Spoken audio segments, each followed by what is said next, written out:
Start broadcast. All right. Putting it on page. Small business trends. Next.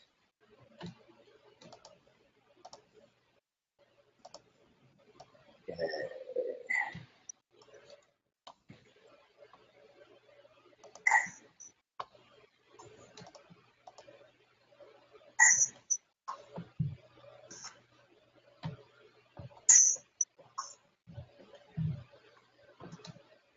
All right, I think we're about to go live. Here we go. I think we're about to go live. Oh boy, I'm hearing myself. Right. I think we're about to go live. Okay. Oh boy, I'm hearing myself. All right, there you go.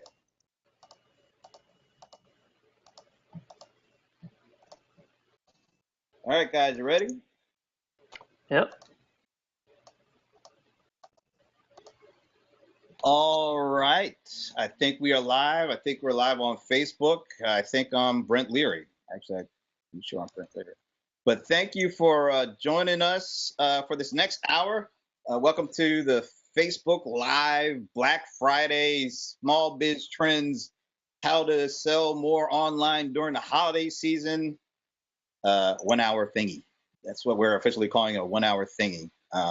But luckily for you, I'm joined by a bunch of people, well, at least 2 people right now, and we're going to have some other folks kind of joining us as we go through this next hour. But what we're going to be focusing in on, we are in the holiday season, and yesterday was Thanksgiving. There was a lot of turkey and stuff being eaten, but there's also a lot of business being done according to some of the things I saw earlier today. So what we're going to spend the next hour talking about is how can you get the most out of your holiday season from a business perspective, from a selling perspective, an online selling perspective, a mobile selling perspective, a bricks and mortar selling perspective. That's a lot of perspective. So I'm glad to be joined by some folks who have a lot of perspective in this area.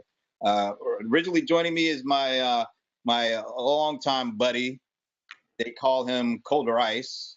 I call him Boulder Ice, but it's John Lawson. He is a e-commerce seller extraordinaire. Yeah, he, as you can see in the background, if you can see amongst the clutter, you can see his book back there, Kick-Ass Social Commerce for E-preneurs. He did write that book. That's right. See, I'm giving you a plug for that. So he's actually written the book on social commerce, on e-commerce, on social and buying stuff or selling stuff to people. So he's going to be my co-pilot for the hour. But we're also pleased to have join us Peter Messmer. Peter is a director. Peter, am I getting your title right? Is it director of growth? Yep, that's right. That's a cool, that's a cool title. Director of growth for ad shoppers. So Peter, thank you for joining us, man. This is great. Of course. Thanks for having me. And throughout the hour, we're going to have a couple other folks come on. Hopefully, I know one is definitely coming on. His name is Alan Berkson. He is the director of community outreach for Freshdesk. So if you know anything about Freshdesk, it's a platform that a lot of companies are using to help create better customer experiences, customer support, all sorts of ways to communicate with customers when they need help. That's what Freshdesk supplies. And then hopefully a little later, we're going to have another expert on from Adobe. His name is Kevin Lindsay. He is the product director for Adobe Target, optimization expert, and we're going to be touching on that. So we may have some other folks stop on by too. So with that as kind of a drop, kind of an outline, I actually put a couple of slides together. We're not going to be doing slides, but I'll float them in every now and again because there's a lot of good numbers that are already out about what took place just yesterday. And so as I pull that up, I'm going to toss it to John. Maybe you can give just a little bit more of an intro to what you do. And then Peter, why don't you follow up with that? And then I'll pop up a slide while you guys are talking. Okay, cool. Hey, guys. I'm hearing myself. Let me do this. Yeah, I thought you were used to hearing yourself. But, hey, my name is John Lawson. I'm with a company called Colder Ice Media. Basically, I've been doing the e-commerce gig for years and years, like since there was, I don't know, there was no computers, like before computers. But seriously, 2001 started a business online, did the eBay thing. Over the last, what is that, like 16 years now, we do multiple channels into a lot of different things with consulting with other e-commerce businesses. And I get to teach, train, speak, and I did write a book. So there you go. That makes me an expert because I wrote a book. I don't know. I really don't know. But at any rate, that's me. And now on to Peter. Cool. Thanks, John. So yeah, as Brent said earlier, my name's Peter Messmer. I'm the Director of Growth at Ad Shoppers. And to introduce you to Ad Shoppers, it is a on-site marketing platform that basically makes optimizing and engaging your e-commerce customer journey as easy as sending emails. So it takes everything, whether you're pushing promotions, capturing emails, generating referrals, anything like that, and just makes it super easy. Everything's all on one platform. And yeah, that's basically what we do. That sounds good. No, that sounds good. And I'm actually going to pop up a slide because I just got this information just this morning. I was reading some stuff out there, and I want to get your guys' opinion on these numbers. So reading an article earlier today which said that 1.15 billion was generated in online sales just yesterday between midnight and 5 p.m., which is a 13.6% increase over last year, apparently. And then look at the numbers for the mobile purchases. So mobile devices accounted for 449 million, smartphones making up the majority of that. But from your perspectives, maybe Peter, you go first. Is this number surprising to you? Is it a good number? Is it a bad number? What do you make out of all these numbers? Yeah, so what jumps out at me, the first number makes a lot of sense because everybody's starting to push their shopping holidays earlier and earlier. And I mean, I got a lot of emails yesterday about people starting their sales a day early, which I think might at least partially explain the almost 14% year-over-year increase. The one that's a little bit surprising to me is the mobile. Typically, smartphones convert about 50% lower than tablets. So I'm guessing the fact that smartphones were so much more than tablets, just in terms of the volume that we're looking at with these numbers, I guess there's just so much volume in the smartphone usage just skyrocketing that it was so much higher than tablets. I would have expected it to be maybe somewhere around 50-50 or even higher on tablets. And who knows, maybe diminishing tablet usage could also, played into effect there. But that's really what jumps out at me. What do you think, John?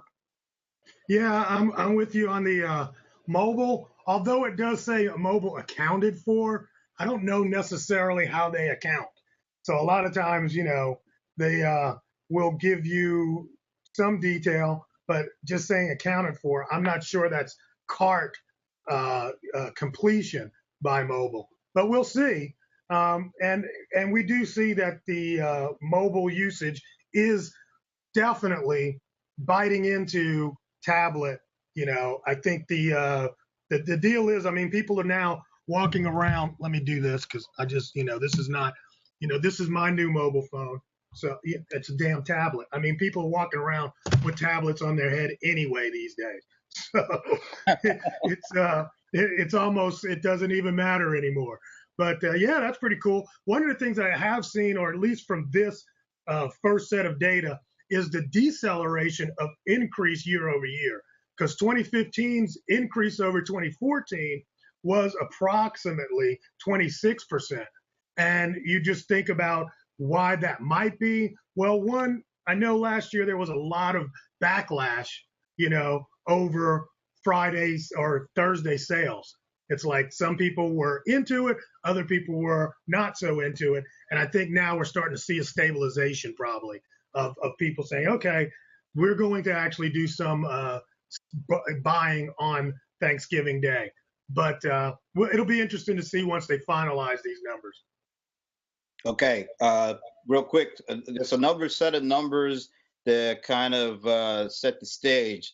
So this comes from the folks over at Adobe who do, it's really this Adobe Digital Index, great data based on a lot of their customers and how they're transacting business online. So there's some of the projections. So we talked a little bit about yesterday, Thanksgiving Day, $2 billion, the first time I guess it hit $2 billion on Thanksgiving Day. But it looks like they're projecting for Black Friday, and look at the steep increases for these things. Black Friday today over 3 billion. Cyber Monday, and I guess originally when we thought of selling, we always thought of Black Friday, but it looks like Cyber Monday is by far the biggest day, at least for online purchasing. You guys, who wants to jump in and talk a little bit about what you expect to happen? Is this these numbers trending the way you expect them to when it comes to today and then Monday, and even just in general for the whole season? So whoever wants to jump in on that one, go ahead and take it. Well, I'll just say this, man. We do expect it. Cyber Monday continues to outpace both, Thanksgiving and Black Friday numbers, at least in the e-commerce space. And the one thing that we kind of see with like Black Friday is the trend is early morning and then it kind of dips and then it comes back up a little bit in the evening. But Cyber Monday has this weird kind of thing. It starts off really strong and it goes throughout the day. And then at around 5 p.m. to 8 Eastern, we see a huge spike. So, Cyber Monday is the beast, at least in our area. It's just amazing what happens. And again, we're seeing a lot of people taking advantage of things that I think here's what happens sometimes is that people hold their shopping back little by little. And so what we used to see that would happen in one day, now a few years ago started to happen over a week's time. Now we're seeing it happen over almost a month's time. So Cyber Monday kind of ends that month. And I think the spending is absolutely, it's going to spike again like we expect it to. Peter, what do you think? Yeah, I echo that same thing. I'm glad you pulled up. I was interested in the Green Monday. I'm glad you pulled up the next slide here, because that's also one of the ones that people don't talk about too much, but it's, you can see here, I think it's like the third biggest maybe after Black Friday and Cyber Monday. But yeah, I think John's last point is really the same one that I would echo. People hold back, and then the entire weekend, ending on Cyber Monday is really when everybody holds back for. And then, Cyber Monday is the big urgency day. And I think that's why it's even bigger than Black Friday. Because it's like, this is the last day where you're going to be able to get these great deals. So, you need to do something, now before it's all gone. So that all makes sense to me. And then the numbers, it's interesting to see that the numbers on that last slide, they pretty closely match the one from the first slide where everything's up in that 11 to 13, 14% range. So I think those numbers are all looking spot on. Hey, Peter, let me ask you, you guys do ad shoppers. And basically, just tell us a little bit about the technology that you guys have with e-commerce shopping carts and online businesses. Okay, sure. Yeah, so our technology has been evolving over the years, and one that I would like to highlight is something that we have coming out right around now, and it's called the Shopper Portal. And the reason I want to highlight this is because it's really timely. Most people, I think, have heard that in January, Google is going to start penalizing mobile sites that have immediate pop-ups on entry. So we have something called the Shopper Portal that takes pretty much all of the promotional type of activity that you do, and it combines it into one little portal that you see it at the bottom of the screen. So it's super non-intrusive. It doesn't rely on pop-ups that annoy people. I think, like, personally, from working with people every day, the thing that I hear time and time again is people saying pop-ups are annoying, but they work. So that kind of, it was able to fly for a while because it was still working for the marketers. Sure, it was frustrating the users, but as long as the marketers, got what they wanted, no one was going to stop it.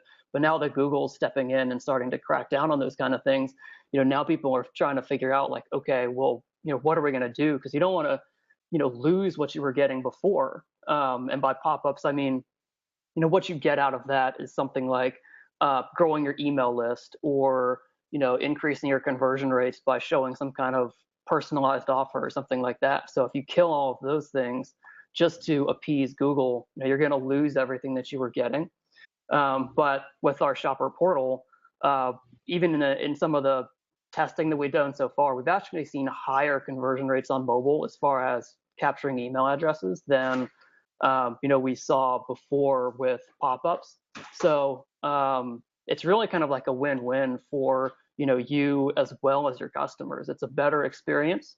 It's not going to be penalized or anything like that, and it also converts even better. So okay, let me ask you this. So here's the deal. I mean, you guys have installations across multiple platforms, and it's kind of like independent of the e-commerce platform that somebody might be on. I mean, it works on the Shopify, it works on BigCommerce, it works on Magento, all of these stores. So do you guys get aggregate data of increased in sales or increased engagement across all those channels? Yeah, we do. So yeah, plugs into any platform. And we'll be able to, we track things like, just like revenue, unique visitors, conversion rate, most of those high level things. So yeah, we can track, how things trend over time. Cool. Hey, real quick, I'm going to throw this out there because we got a question from Anita Campbell, who of course is the publisher of Small Business Trends. And thanks, Anita, for letting us do this on the Small Business Trends Facebook page. So Anita is asking, what about spending for B2B? What are we seeing? And I don't know if you guys have any specific answers or any ballpark, but what happens during the holiday season, during Cyber Monday, during Black Friday, from a B2B spending perspective? Any insights on that? I'm going to let him go first, and I'll make my thought. Then you'll make your stuff up, right? Exactly. Yeah, I would say that it probably mirrors what we see on the B2C side. The spikes might not be as high, but I would imagine that end of the year, a lot of businesses have budget left over. So, why not get the stuff that you need? If it's going to be a little bit lower, if, you're buying from channels that are doing like end of year deals. So, unfortunately, I don't have any like data off the top of my head that I can pull from, but that's what I would guess, is that it, mirrors what we see on the B2C side, but just maybe the spikes aren't quite as high. And the thing is, I deal with a lot of independent e-commerce guys, and I'll tell you right now, a lot of them are part of the numbers of spiking buying that you're probably seeing right now. So people are right now running to JCPenney's, Walmart, buying stuff up, and then they're going to send it to FBA. And then you're going to see it being resold to the consumer on platforms like Amazon and eBay. So part of this spike that you see ends up going back in and being resold to consumers thanks to, independent business owners. And I'm watching them right now in different threads that I belong to talk about the deals that they're getting in Black Friday sales that they're going to go back and flip for less than retail pricing on the marketplace channels. Interesting stuff. So. All right. I want to ask you both, maybe Peter, I'll start with you. I have the slide up for a reason. It says 25% of consumers will pay higher prices during holiday season. Is that a brick and mortar? Is it also the same for online? Are online shoppers willing to pay that kind of premium as well? It's an interesting stat for sure. I've actually haven't seen this one before. Yeah, I'm just looking at it. I think people paying higher prices during the holiday, I would think that would tend to be um, people that are buying gifts. And, when you're buying a gift for somebody, you might not be quite as price conscious, especially if someone's like, maybe it's like your son or something and or daughter or your kids, and they want a specific item that, maybe it's not the cheap like store brand, but it's an actual, a premium brand. And, you might splurge during the holidays. So you're willing to pay a higher price. That would be that's what this looks like to me. Or the other thing, I don't know if this is like a higher price per product is the stat here, if it's just like a higher average order value. Trying to look at it. Yeah, I think it's maybe per product, but if it's just kind of like a higher order value, obviously people are buying more, so that could also be something.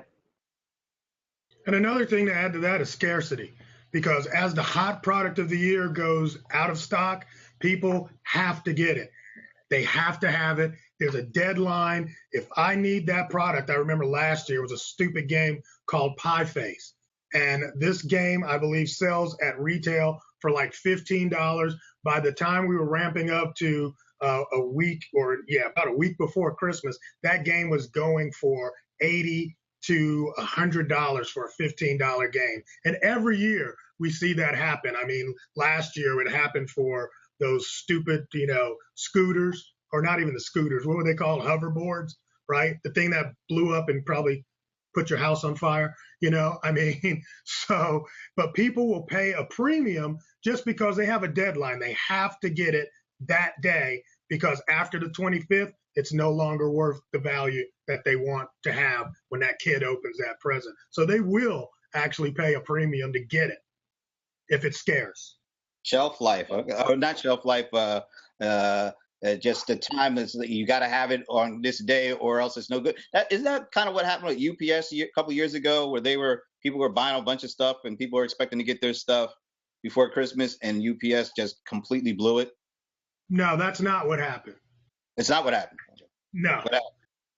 What happened was that the industry got caught flat-footed.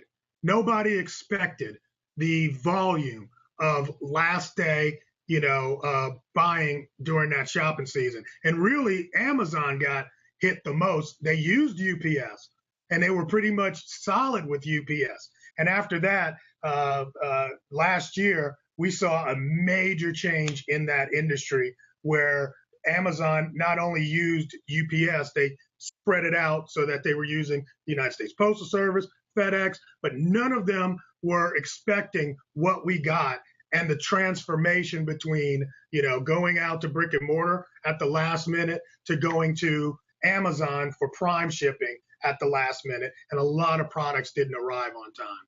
So nobody's going to have that happen again. That's good. We learn from our experiences, which is a good thing.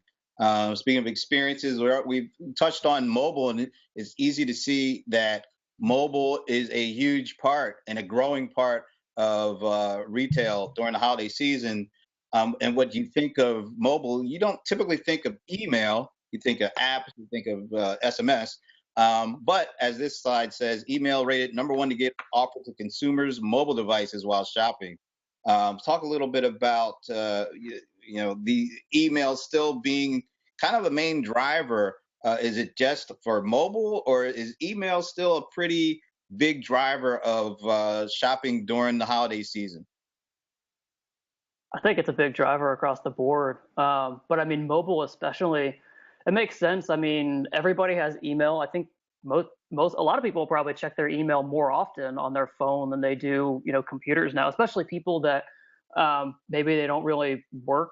They use a computer at work or anything. So they might only check their computer like once a day or even once a week, but they're on their phone, the entire day. So, you're definitely going to get your message, across over email, and then people are going to open that email on their, their mobile device. So, yeah, I think that's definitely why email is the number one way to get offers, during the shopping holidays. I myself, I mean, I'll just see maybe a store that I've been following or something. It'll pop up on my phone like Black Friday's deal, and I mean, you got to open it and at least check it out.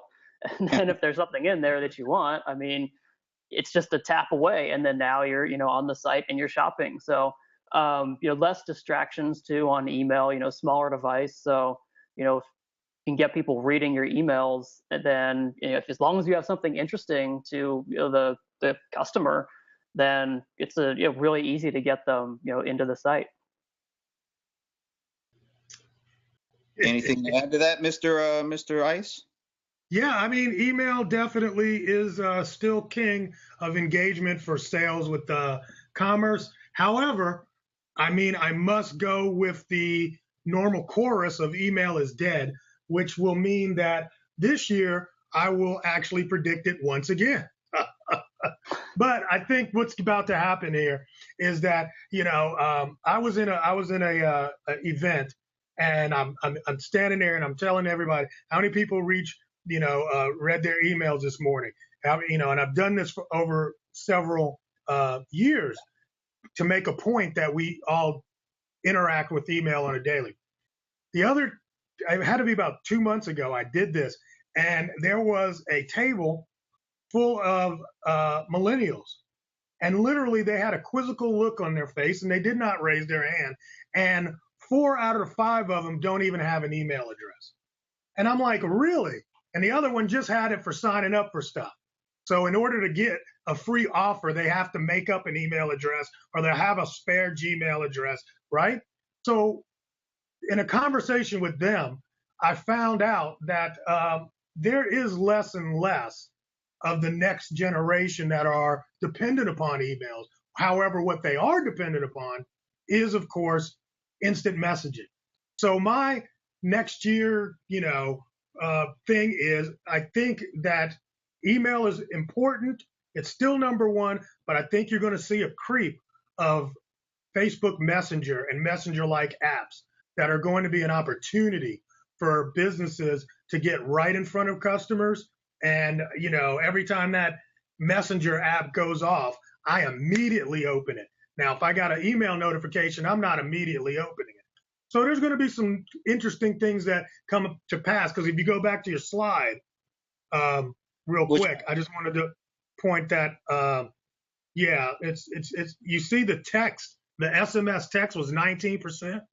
It's because part of it is we don't want people to text us. We only give certain people the amount of, we feel like it's invasive if you text me, we don't feel that way about email. And I don't think we're going to feel that way about Messenger going forward, but this is one to watch Facebook Messenger and how businesses are going to be able to interact with their customers and engage that way. You bring me to a point that I wanted to talk to, that actually Peter had put some notes together for us, and lines up perfectly, because I want to talk about the role of chatbots. We're hearing a lot about bots.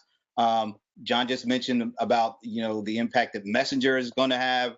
Facebook Messenger kind of started the ball rolling, and now you're seeing a lot of companies trying to interact with their customers in Messenger, because they know a lot of folks live in Facebook, or at least spend a lot of time there. But now you're starting to see companies like HubSpot. I brought this up because I've been starting to look at their growth bot from a marketing perspective. But you talk a little bit about where bots are fitting in. Maybe are they fitting in?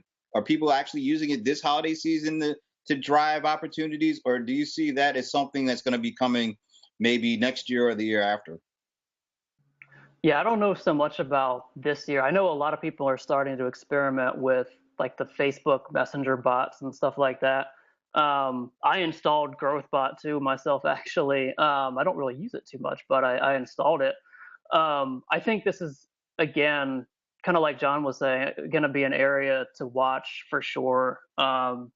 It's just, I've seen some really interesting kind of startups in the chatbot area, especially for e-commerce, where you just start I think you can even run Facebook ads to them. So you run a Facebook ad to get someone to start a conversation, and then it's all AI driven after that.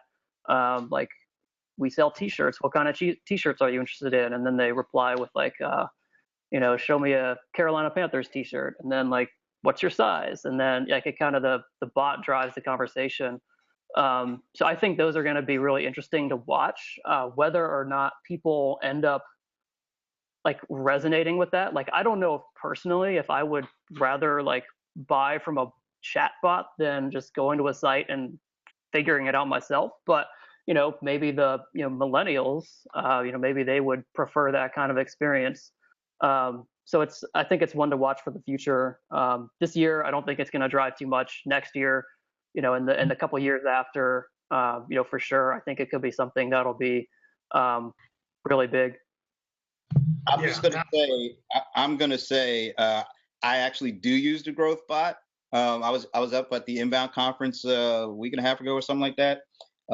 And I will tell you, I think I use it more from a competitive intelligence standpoint, because you can plug in, and I would suggest you guys check out, I think it's growthbot.org. You can use that thing, and you can use it within Twitter or within Facebook, using Facebook Messenger. And you can ask it questions about what companies are using what kind of software, or what keywords are they buying, or PPC.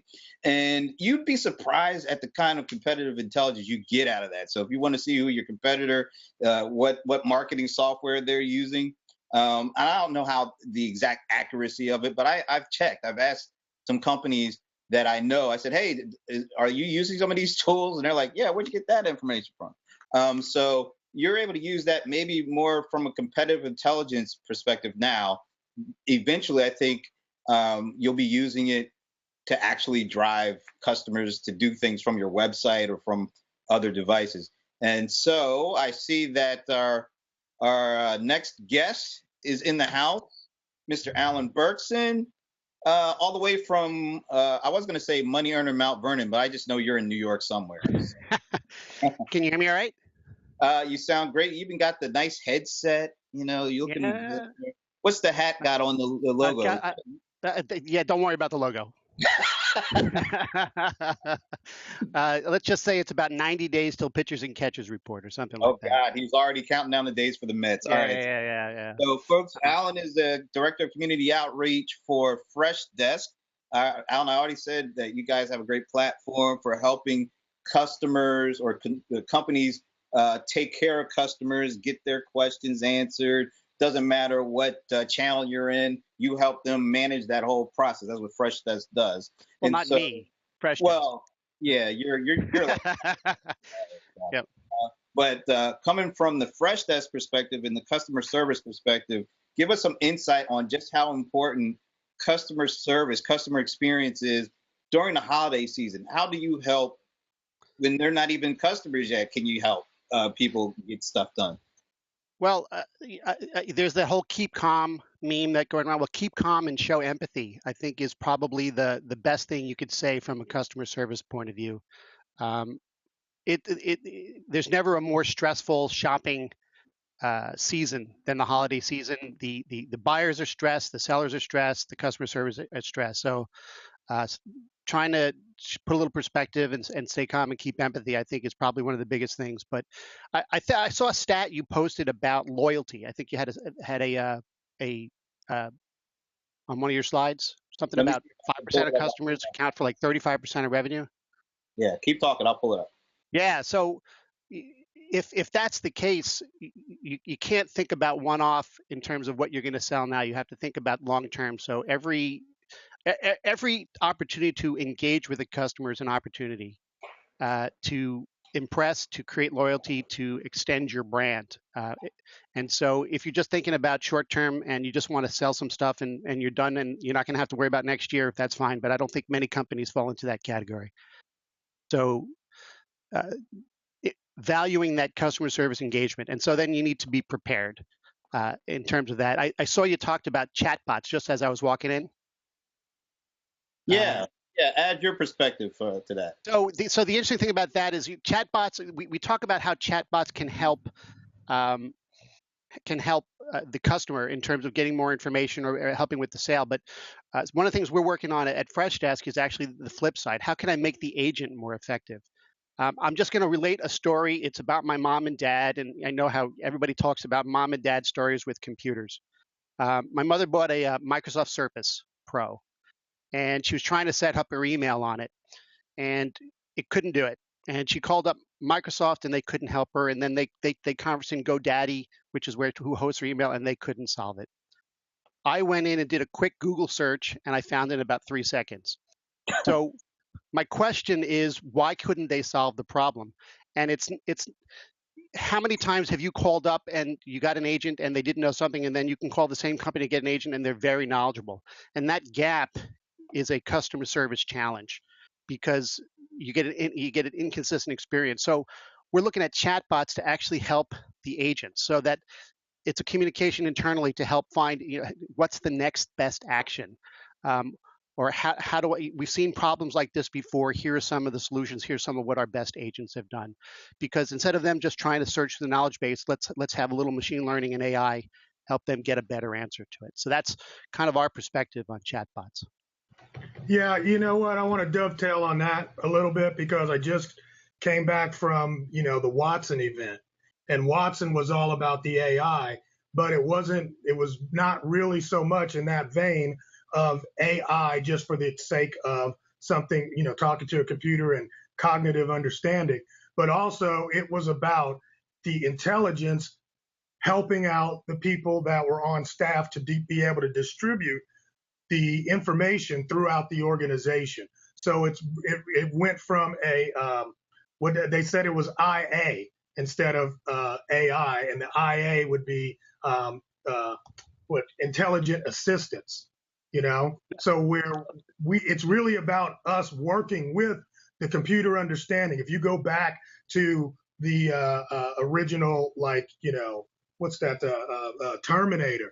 Well, the Terminator, it kind of looked like a human, but if you just think about how we're going to be able to operate when we're able to take in all the information and then make an informed, intelligent decision as the human being. And that's where we really are trying to go to. And then I want to jump on what Peter said about, robots. And I don't know about, of how we would use a robot, but see, people don't even get it.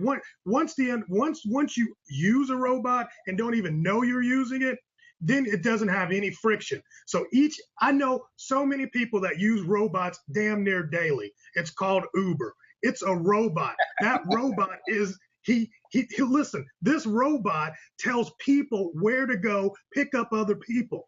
It is a boss.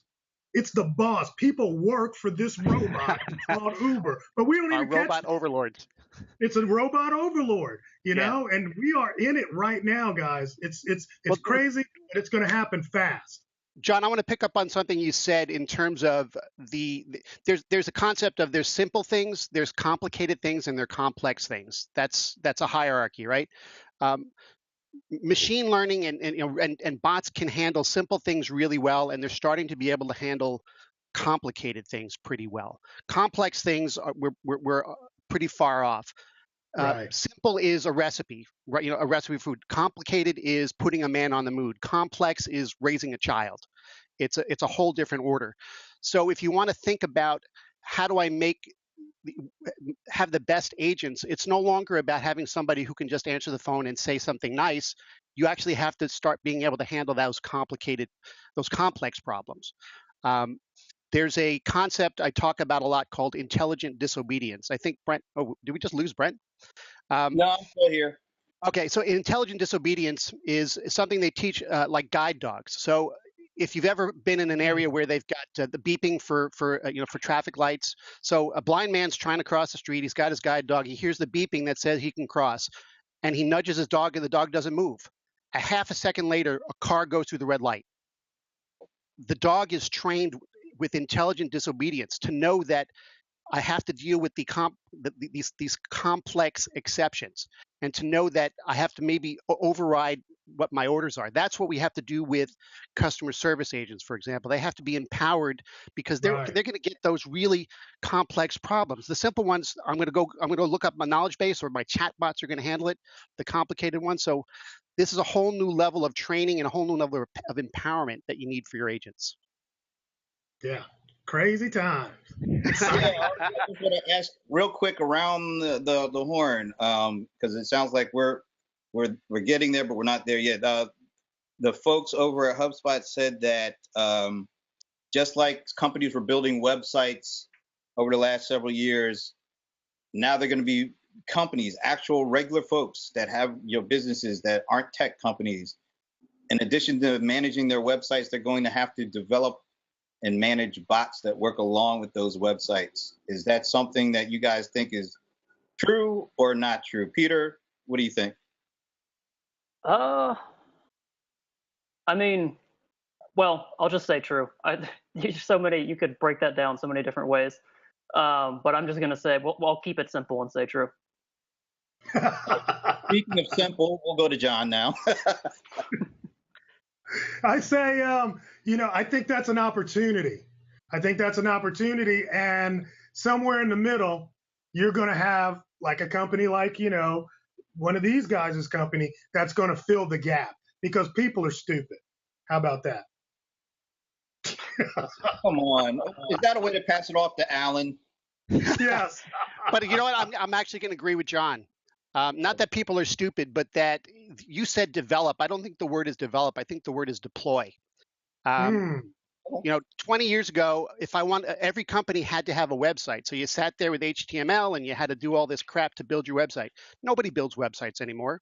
They deploy WordPress or some, so the same thing's going to happen from a bot point of view, or from, this advanced technology point of view. That's an opportunity, like John said, where to fill that, to make it easier. The small business owner has no time. They're wearing 12 hats. They're doing sales, operations, management, marketing, everything. So that the opportunity, certainly for companies like mine, is to come in and give deployable tools that are easy to deploy and easy to use and easy for customers to interface with to help that problem. So I'm going to agree probably with both, but more with John. Sorry, Peter. Wow. I don't hear that. We were all in agreement. Yeah. Okay. It's coming. All right. I got to pick your brain once again. I don't know if this is something future or if we're there yet, but the voice. We're hearing about conversational commerce. We have devices like the Echo, and I'm popping up this slide in particular because I got to make sure I say this without my device going off.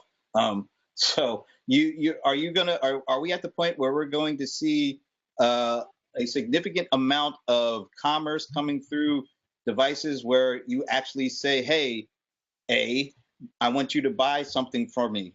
Instead of us clicking, we're actually using our voice to buy things from our devices. How significant is that today? And then will it be significant? If it's not today, when will it be significant, if it will be significant at all? Peter, let's go with you on this one. I'm always going first. So for this, the Amazon example, I think it's a step for them where, they're a really long-term company. So I think it's about removing friction from shopping. And, if you think about just about any consumer, myself included, probably all of us, ideally in our ideal world, when we needed to buy something, we could just say to somebody, go buy this for me. I don't feel like going to the store. I don't even feel like cracking open my computer and going to the website and figuring it out. I just want to say, buy this. So this removes a ton of friction. If you can just order something through the Amazon device.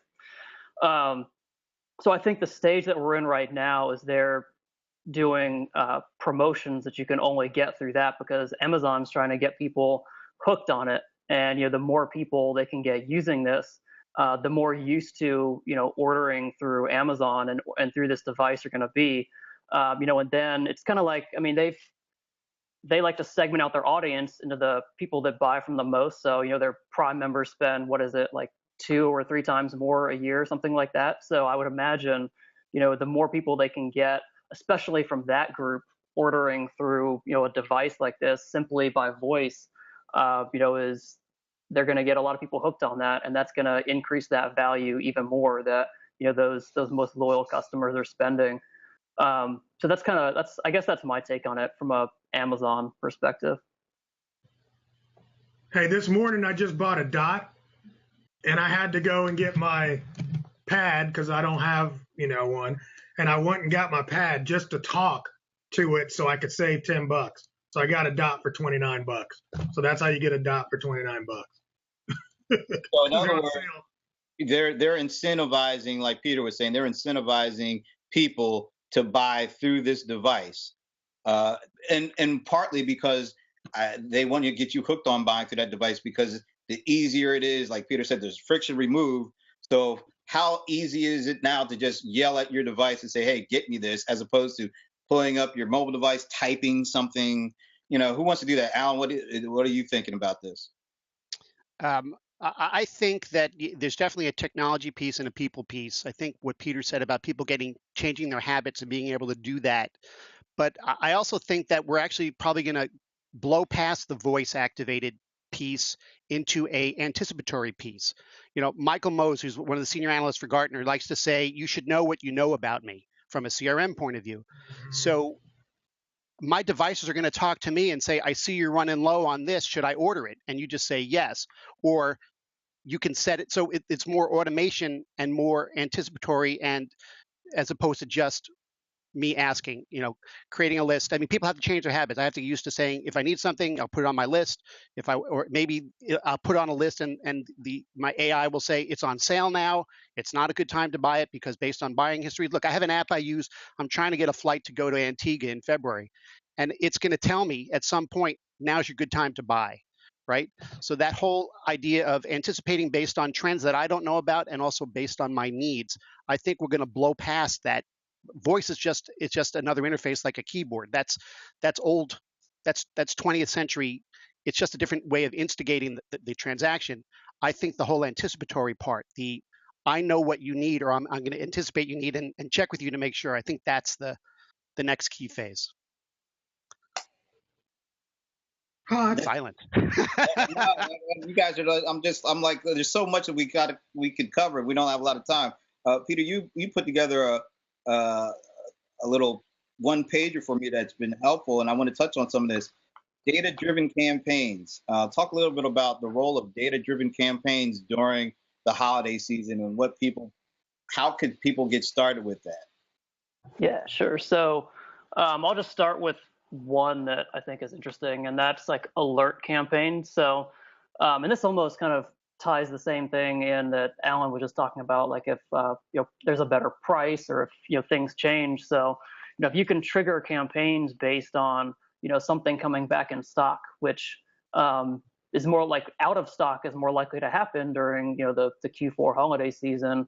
People are just buying more. So and those are the items that are in the most demand. So if you can run campaigns around an item just being back in stock, you can use that data point to trigger a message on the site on that product page. It says, hey, this product is back in stock, but it sold out last time, so it's probably going to sell it again. That adds urgency, so that's going to convert better. And then you can also email that out if you have the tracking tools to tell maybe anybody that's looked at that product page, or even if you have people signing up for in-stock alerts, just entering their email on that product page. Good way to drive like super high converting traffic for things that you might ordinarily miss out on. So that's one that I think is really powerful. Another one is like wish lists. So, if you can get people to build and populate wish lists, during the holiday season, or even before, anticipating the holiday season, knowing what people have in their wish list is powerful. You can, show them, retargeting ads based on that, send emails, maybe again, bring in some more data points. So maybe a product in your wish list has gone on sale, or it's back in stock, or it's something like that. And then you can also run campaigns around getting people to share out their wish list with friends if you want to integrate a social aspect. So, let's say I have a wish list on this. We'll use the site that's pulled up right now. Let's say I have this mosquito net in my wish list, and I maybe have 5 or 6 other products. If you can maybe show a message, prompting me to share out my wish list with, my friends, maybe email it to somebody that's, asking me what I want. It's super easy. And you can keep track of all that stuff. Personally, I have a hard time like keeping track of things that I might want to have on a wish list. But if you have that really easy, then it's much easier for, me, the person picking the wish list. It's obviously much easier for someone that wants to pick something off somebody's wish list. So that's another powerful, campaign, I think, that works, really well. But it's really just all about, what data points can you pull that show intent or, interest in a product, and then, how can you combine those data points of interest with, data points that measure or kind of or show things like urgency, so things coming back in stock or special offers. And then once you have those two, it's just a matter of pushing it out to the consumer. So emails, targeted messages on the website, or just any other channels that you have the retargeting ads, anything that's connected to that on that one-to-one basis with that customer. Is retargeting different from remarketing? I hear both these terms. Are they synonymous, or are they different in some way? They're synonymous to me. I mean, it's I don't know if maybe some person somewhere like has some kind of differentiator between the two, but it's basically someone that's visited. I'll just use highest level basic example. Someone that's visited your website, and then they left, and then you're going to retarget or remarket to them using, ads primarily. I think it's just a strategy. I think it's a strategy difference. Okay. It's very, very minimal, but just how you approach it a little bit. Selling on third-party sites, how is that a good strategy for the short holiday season, Mr. E-commerce expert, Mr. Colderice? Oh, yeah, Brent, absolutely. Can I just throw in a question there too? This was a relevant conversation I had yesterday with a cousin at Thanksgiving. With the family again, Alan? What is this? You make a living off your family? I'm telling you, that's where I learn a lot. So he's got retail stores, and he also sells on online. I think he's using a product called Sellbrite, so he can sell. I think he's doing Amazon, eBay, and Walmart or something like that. So there's this commoditization in his mind of I'm just trying to find outlets, and the same thing's happening on the consumer side because they just want to either find the best price or experience. So how do you as a small business owner differentiate in that sort of commoditized market? I'm really wondering how that's going to happen. Price and service, that's what I believe. And of course, you don't want to race to the bottom, which those kind of, tools kind of amplify and make happen. The next phase is going to have to be how fast can you get it to me? How easy is it going to be to return it? And what kind of other ways are you going to support me as a customer? That's one. The other thing that a lot of people don't think about is bundling. All right. So it's like the old school days. Once the movie got out of, nobody cares about the movie, then all of a sudden we put all the college movies together in a 4-pack, and then you sell that.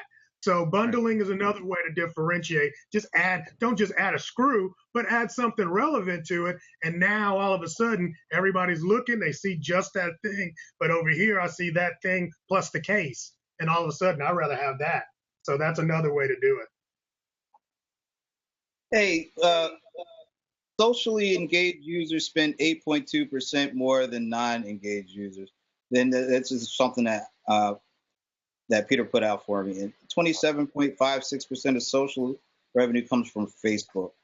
And those numbers, I think, are from 2014. Where do you think we are in terms of overall what where the revenue from social is coming from? Are we in double digits from social providing revenue? And is Facebook eating up the social market? Is Instagram? I don't know if they break the numbers out between Instagram or Facebook or not, but is there any, let's say, non-Facebook associated sites where are they providing any significant level of shopping opportunity, or is it a Facebook world when it comes to social commerce?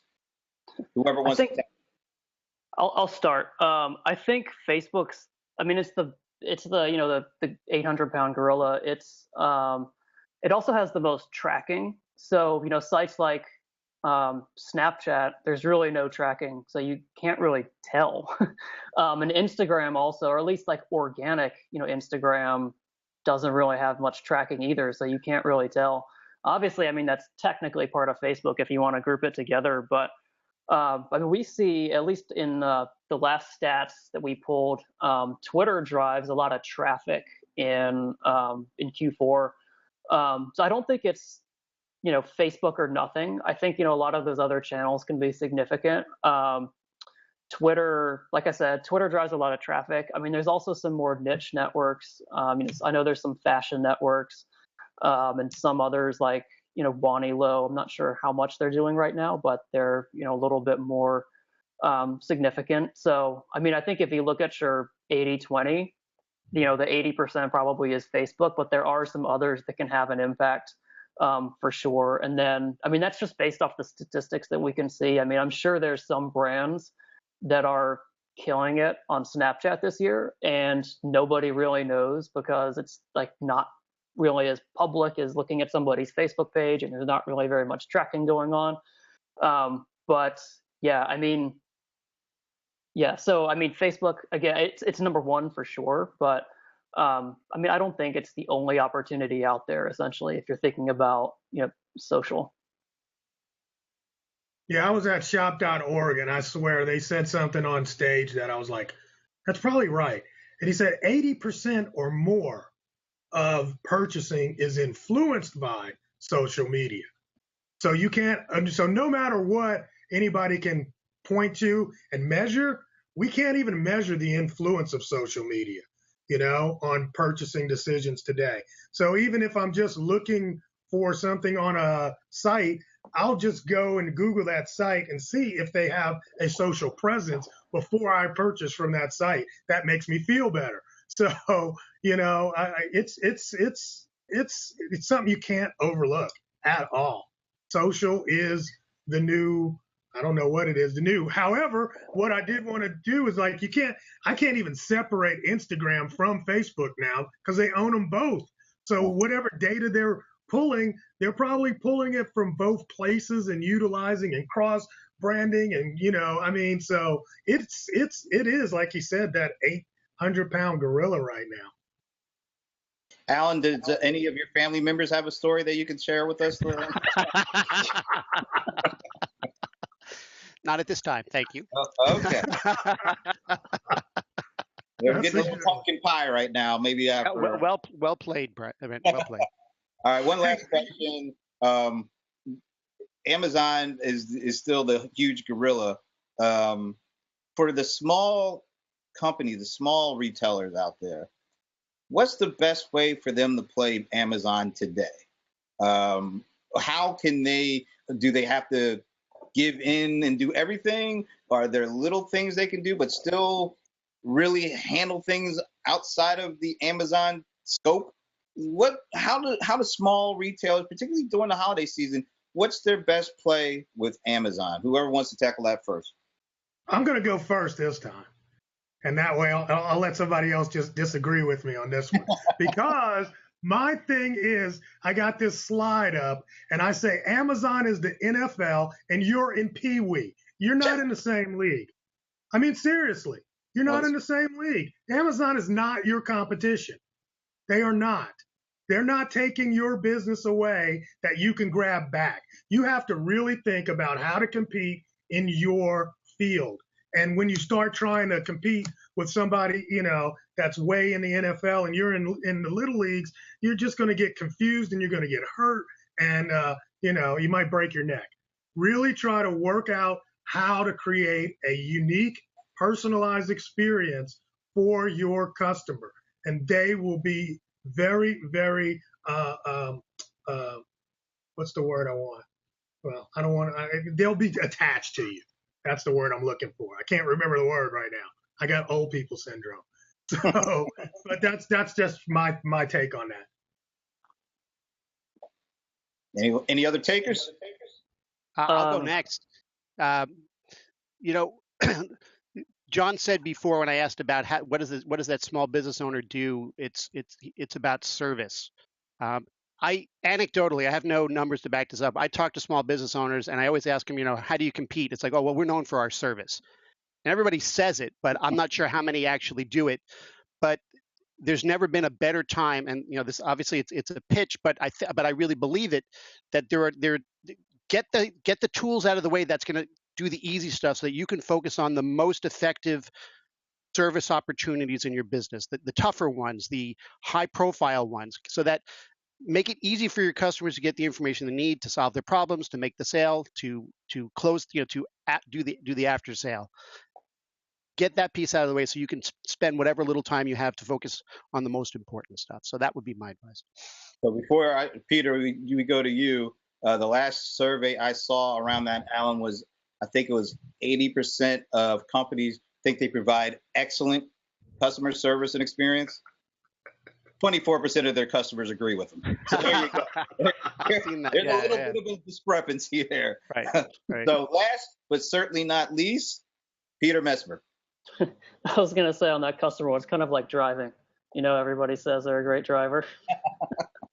Yeah. But yeah, no, mine would be really similar to what Alan said. And I think it would be around experience. So there's a really cool book called The Experience Economy. I don't know if any of you guys have read it, but if there's any way that you can provide a better experience than Amazon, which really shouldn't be too hard. I mean, Amazon, you go there, you buy, they ship you a product, and that's pretty much it.